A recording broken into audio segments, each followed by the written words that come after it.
سر التعامل مع أي راجل أنا هقولهولك.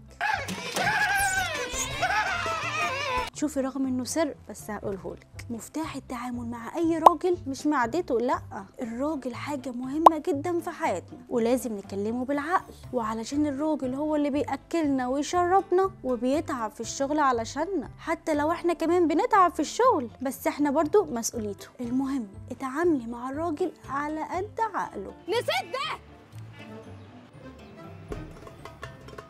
لغة الراجل هي حاضر ونعم. كلمة حاضر بتريح، مش مهم تنفذي اللي هو بيقوله. هو ساعات بيبقى عنده كده شحنات مكبوتة، هو انا هفضل ما الاقيش الشرابات دي لحد امتى؟ اربطيهم وحطي لهم GPS يا هانم. اكيد مش هتتناقشي، قولي حاضر هيرتاح. ولو رجع من الشغل عمال يزعق قولي له حاضر هيسكت، حتى لو ما طلبش هيسكت. زي ما بتقولي لابنك لما يعيط على اللعبة ان شاء الله يا حبيبي وبيسكت، قولي له حاضر هيسكت. انا نرمين لطفي وده بيتك ومطرحك.